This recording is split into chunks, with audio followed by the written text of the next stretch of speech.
each other, and I just think it would have been a really positive moment, you know? But did I not stop you before you left? But that was one thing, but don't interrupt. This is not between you and me. And did I hurt you at all? No. I'm not talking to you. Like, do you have a mute button? You didn't dress up. I am dressed up. I'm in head to toe couture. I got Valentino shoes on, a Fendi bag, and beautiful eyeshadow. It's to dress up in drag. This is drag for me. Oh, now that's how you clear a bitch. I don't know who that hoe is. Do you want to hold my flamingo? You know me, so don't judge me. I'm not gonna listen anymore. I am so sorry for what you're going through. Divorce is hard. Absolutely fucking not. Instead of addressing my feelings or hurt, I'm scared to express them to you because I feel like... Oh, bye, get out. I was hopeful that you would get into drag with us tonight. We're two different people, Whitney. I don't have to mimic you. Grandson's 3-year-old and it's a headache and it's this and that. Like, when is it really about... Don't you go there. Take a sick child who will suffer for the rest of his life to weaponize against me? Don't you dare! Wow. A few minutes later. You're her assistant.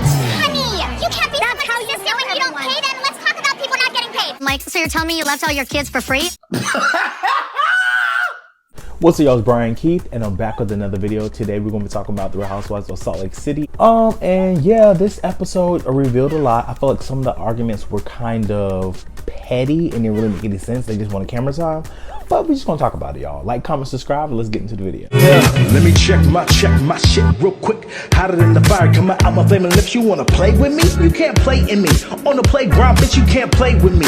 Got it, wanted, securing the bag. So basically, the episode starts with the girls getting ready for the day. We just see like the montages of them getting ready, talking to their husbands, this, that, and the third. Lisa goes to Whitney's room and they talk about basically Angie versus Meredith. The thing that's like irritating me is Meredith does her thing that she does, and she like just manipulates the situation by like saying. Whitney feels like, you know, Meredith is deflecting the convo, and you know, with the whole 3-year-old that might have be disabled, this, that, and the third. But to be honest, I understand Whitney's point of view. When she brought up the child, I mean, that didn't have anything to do with Angie's question, which was, what have I done to you? And then Meredith didn't jump over like, oh my God, there's so much stuff going on in the world. There's a sick child. Deeper than this nonsense. There are children who are going to be disabled for the rest of their lives, and you know what? I'm like, girl, what does that have to do with anything? I understand it is a tough conversation and situation currently in Meredith's life, but that didn't have anything to do with nothing, right?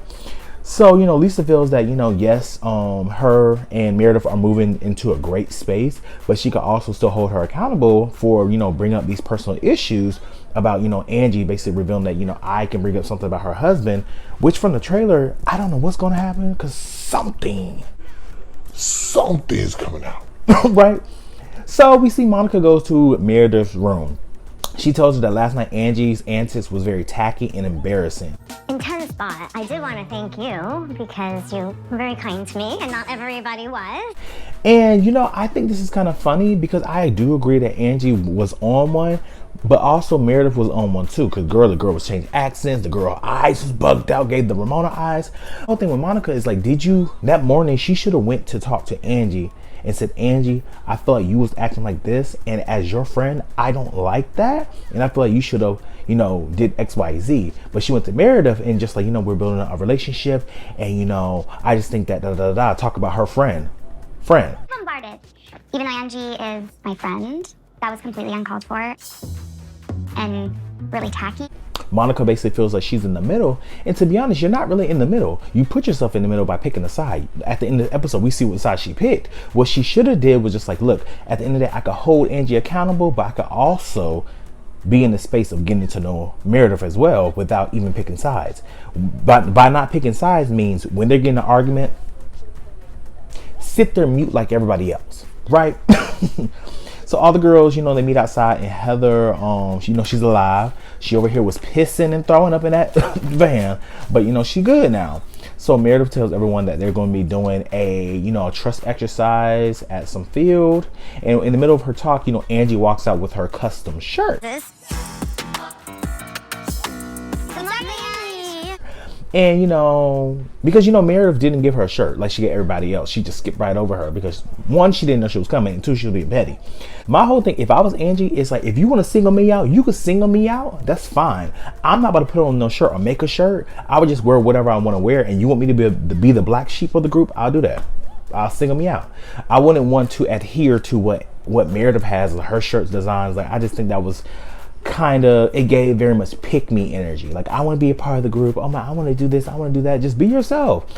You crashed the party, so you might as well just do your own thing. She then makes a comment about Meredith's family. She was like, it was either do this shirt or put a hit out on her family. It was either make this t-shirt or call a hit out on her family. Good morning. And to be honest, I did not like that comment. I felt like that comment was kind of like very, very, very low blowish, because when we're talking about put a hit out on somebody's family, we're talking about like death. I don't like that.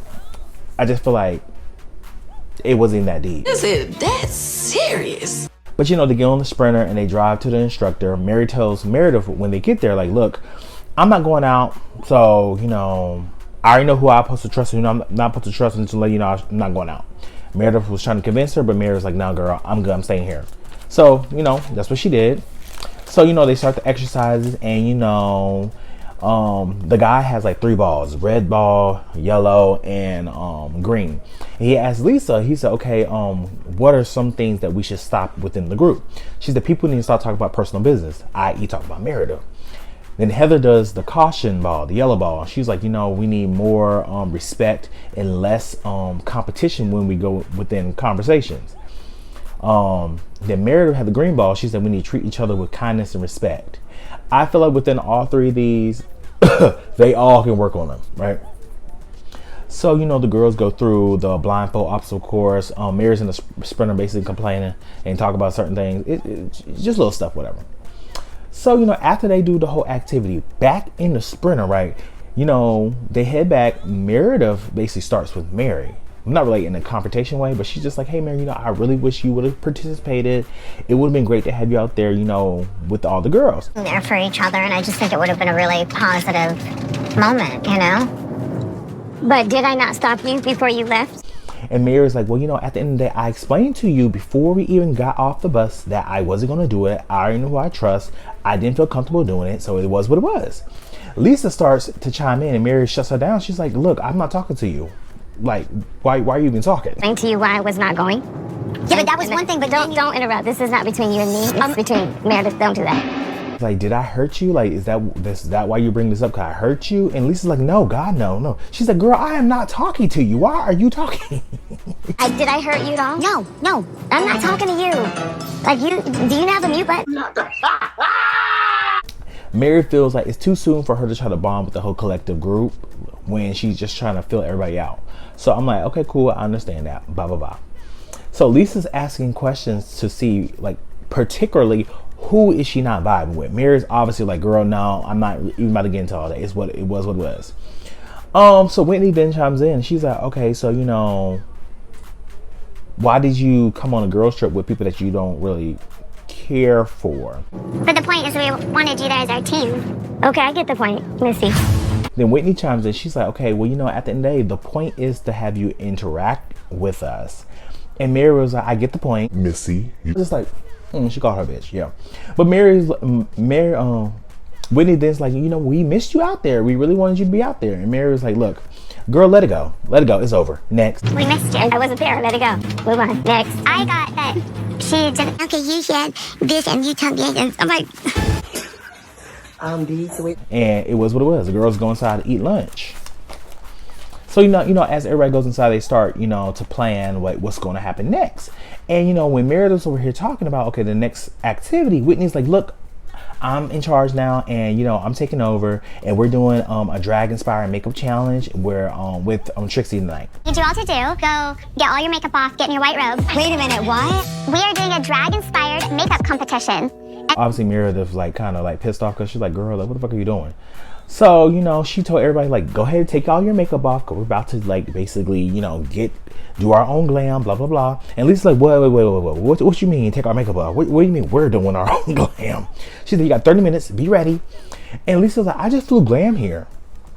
So Lisa leaves laughing out the room, but you know, she has an internal breakdown and she calls her husband like, look, they want me to give her my glam. Like, what is going on? I brought my glam. I paid, blah, blah, blah. My makeup artist is on retainer, and it's not just when I'm on girls trips and it's not when I'm hanging out. It's for me to go to the grocery store. Now, don't get me wrong. Lisa irritates me with the complaining that she be doing, but I can't really fault her because she did pay for glam to fly here, and I'm not about to waste my money. I just won't. So I kind of get both sides because Lisa, you do complain a lot, and it does get egregious. But I mean, you did pay for glam, and you're not about to waste your money. So I get it. So production comes into the room, and Lisa explains to them that, you know, I've been a good sport. I wore, you know, everything else, but you know, this is too much. I'm not about to take my makeup off. I paid for my glam to get here. So she's like, I'm not doing it. Monica is basically earshot of the conversation. Monica just feels that, you know, she's exhausting. She is privileged. This, that, and the third. I can literally hear Lisa losing her in her room, and it's exhausting. Privileged AF. And, you know, Lisa starts to cry. Meredith tries to come in and hug her, and Lisa's like, I want my glam. I want Morgan. I said, shout out to Morgan to put up with Lisa. We transport over to later. Trixie's about to judge, you know, the ladies' transformations, right? So we start out and we go and see Whitney, aka Little Girl. She's really cute. She got the big hair, you know. I think she really executed the drag competition as it should. Monica came out, was it Jersey Mama or Jersey something? I mean, Monica really went headfirst into the challenge. She looked a fool. So I feel like everybody else did pretty glam. Monica did really like fast drag. Next, Monica. Ooh, oh. Oh my God, it's raining. Go big. Like really just real fast, right? Angie came out. It was her, aka Anita Invite. They got that from Candace from Ultimate Girls Trip. Yeah, but you know, she looks normal. She just got a green wig on. It was nothing crazy. Heather came out, Dolly's Pride. I think Heather looked gorgeous. She her face was done. So I was like, yeah, Heather looks really good. Meredith came out, womp womp, no name. Meredith looked like she put some eyeshadow on, and that was it. Lisa came out, glammed up, you know. Lisa was just like, you know, I'm wearing my thing, da da da da. And Mary also, like, so Lisa, Meredith, and Mary, they did not really do the challenge. Until you leave. We're looking for commitment to the drags. We're looking for step. So Trixie crowns Monica. I mean, she was very committed within the character, within the challenge. So shout out to Monica. And, you know, everybody goes into, you know, the room to eat like little snacks and stuff before they go to the club. So Monica's basically feeling her oats, and she's like, okay, why are we sitting over here? Why are y'all always sitting over there? It's like really giving like wet noodles, da da da da da, saying stuff, trying to get the girls to mingle because some will sit over here, the others will sit over here. Over here with us, with the French poodles. You want to be a bunch of wet noodles?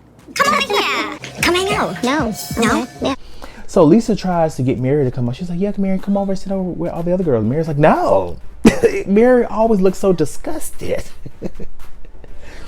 So Whitney tells the ladies, like, you know, at the end of the day, go ahead and freshen up because we're going to go to the club. So do that. So Lisa, Mary, Meredith, and Heather, they all go change or freshen up. So Angie, Whitney, and Monica are still in the room eating. And, you know, Monica has words about Lisa. She calls Lisa insecure about not wanting to wear the makeup and doing the challenge. But my whole thing is, you're going to call Lisa insecure, but Mary and Meredith did the same thing. So wouldn't it be Lisa, Mary, and Meredith insecure because they didn't want to do the challenge? But I mean, whatever. Lisa looked very insecure because she only feels comfortable in her look. I think she's like, I'm not gonna do that. I don't want to look like that. Lisa's already earshot, so she's walking back and forth. You know, she heard. So she's like, what about wet noodles? What's going on? What's going on? Whitney's like, yeah, let's go get on the bus. So, you know, the girls get on the Sprinter, and, you know, the girls are having like a really cute combo, nothing too crazy, until Lisa brings it up again. She's like, okay, so what about the wet noodles, Monica? Because you brought that up. So what about that? So Monica's like, you know, you didn't dress up. What was the wet noodle conversation I walked into? I'm shocked you didn't dress up. Lisa's like, you know, I'm wearing Valentino, I'm wearing Couture, I'm wearing Armani, I'm wearing Louis Prada, Gucci, I'm wearing all of that. So I mean, I dressed up. I did how I wanted to do. So she's like, if a wet noodle is looking pretty, then I guess that's what I am. Monica's like, okay, well, it's not drag. And Lisa's like, it is to me. She's on a Fendi bag and beautiful eyeshadow. Right, but it was to dress up in drag. This is drag for me. Things take a turn because, you know, like I said before, in Lisa's defense, because, you know, Monica's basically saying that Lisa's like not a good sport. Lisa did wear a bikini and like a little tassel belly dancer dress to a 5-star restaurant. So, I mean, I get that she's over here saying like Lisa's over here so insecure, but I mean, she did go out in that. She complained, but she did do it. So, I mean, okay. Monica's basically like, okay, Lisa, I'm gonna be real with you. I'm like, finally, thank you. Get to the point. And, you know, she starts to cry and she says like, you know, you had your boys, you had your husband, and the ring thing was just so hard for me to hear. And, you know, you should have so much to be thankful for. The ring thing is hard for me, only because I'm going through my own and I kept trying to tell you your boys are healthy, your husband is there. Monica, to be honest, like, you lost me with this, because at the end of the day, I'm thinking that you're going to be talking about like, you know, Lisa's constantly complaining, she's nagging, she's so annoying, something like that. But you bring up and talk about her complaining about an item that she bought and saying that she's tone deaf and she should be thankful for. I could still be thankful for my life and whatever, like, you know, I work hard for, and still be mad that I lost my $60,000 ring. That doesn't mean that I'm less thankful than what I have now. I feel like your personal problems are not Lisa's, and you're trying to equate that into comparison to Lisa. And it doesn't equal. Like, you're over here saying like you're tone deaf and this and the third. I don't have the stuff that you have. Rude! I'm a good person, I'm thoughtful, I'm considerate, I think of others nonstop. You don't know me, so don't judge me. So Lisa's like, at the end of the day, I'm not apologizing for my life. My life is, I worked hard for everything I got. And, you know, at the end of the day, you don't fucking know me, so don't judge me. Lisa then goes like, I'm not listening to this anymore. It is what it is, whatever. She said, sorry for what you're going through, but, and then Monica's like, girl, you don't care. Divorce is hard. Look at how you're acting right now. No, don't. Lisa tells like Monica, like, you know, take that wig off and let's see the real Monica. Let's see who you really are, right? So, and like, mind you, I do feel like this whole Monica here is a facade, that she doesn't want them to know that she is not at the caliber of them. And, you know, Monica calls her, you know, a piece of shit. And then, you know, Angie then jumps in and tries to calm her down. And Monica's just like, swats her away, like, girl, stop. And then they try to call Monica a hypocrite. Now, this is where I disagree. Isn't this such a hypocritical behavior? It is. You get over it. You were okay with me last. Angie, you live up her ass. That is like, Angie, you can't sit here and call Monica a hypocrite because she didn't want you to calm her down, but you didn't want her to calm you down when you was arguing with Meredith. Monica, don't tell me no, this is disgusting. So you can't call her a hypocrite when you didn't want her to do something to you, too. That's not being a hypocrite. If somebody's having a verbal altercation and they want to go back and forth with somebody and they don't want you to stop them, then, and you don't want that either, then how can you get mad? Monica then tells Lisa, she said, girl, nobody can hear you even talking because your dog is over here barking. So Monica tells Lisa, like, you're so defensive. And she's like, I'm not defensive, girl, I'm bored. So the girls get to the club. Mary tells Meredith, like, hey, you know, I'm gonna stay back here. If it's really cool inside, signal me and I'll come inside. But if not, Mary's like, no, come on. She's like, no, just let me know and it'd be what it was. To be honest, Mary is a pastor and I don't think this is the type of environment that she wants to be in, to be honest. So I feel like people have to respect her religious beliefs on that.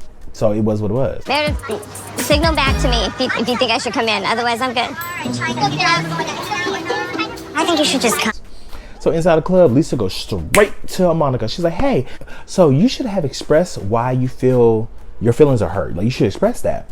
Monica's like, you know, I'm scared to express that to you. Instead of addressing my feelings are hurt, I'm scared to express them to you because I feel like, why? You did. Would you like why? But you did. Her.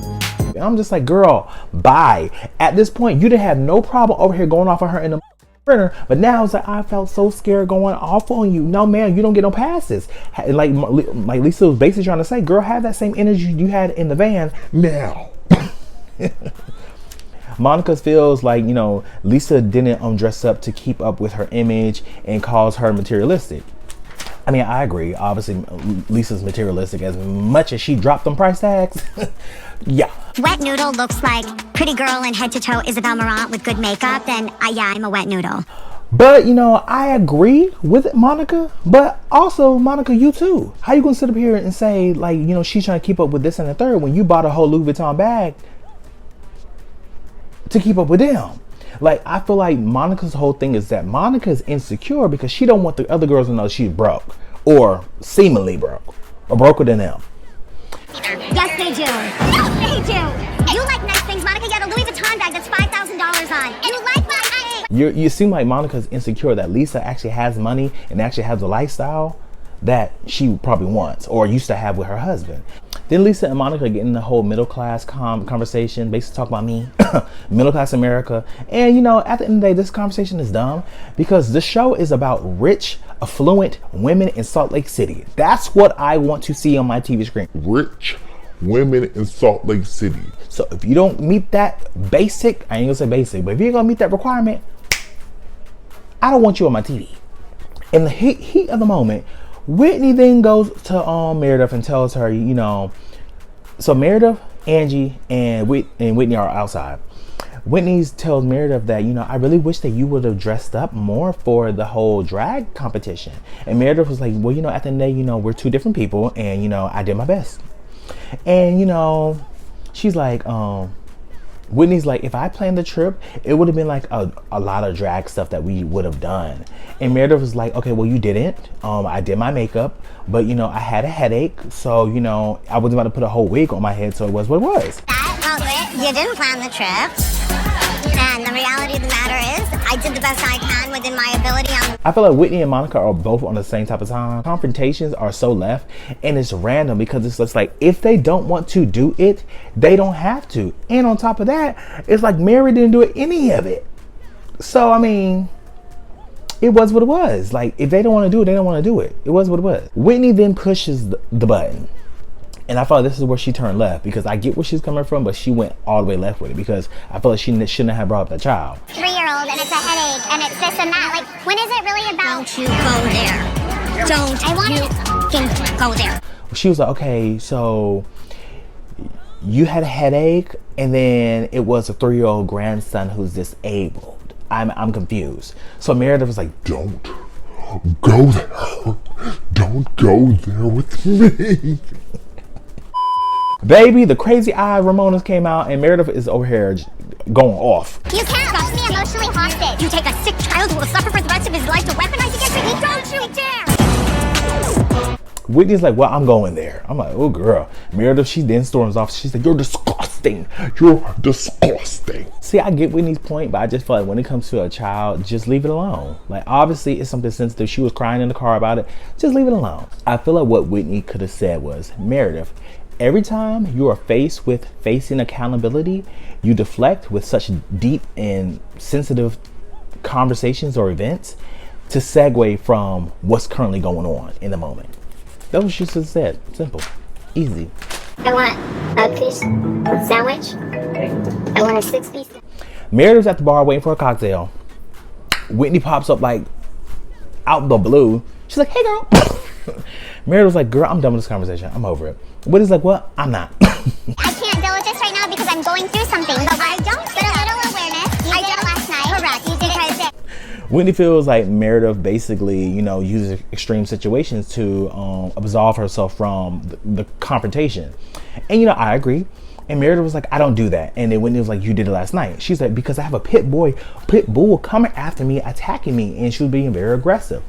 So Angie, girl, got supersonic ears, child. She said, Meredith, did you call me a pit bull? I had an animal, like a pit bull, going after me. It's a myth. Did you just call me a pit bull, Meredith? And Meredith was just like, girl, I don't have the time. And at some point, I just feel like it just started to feel like a gang up.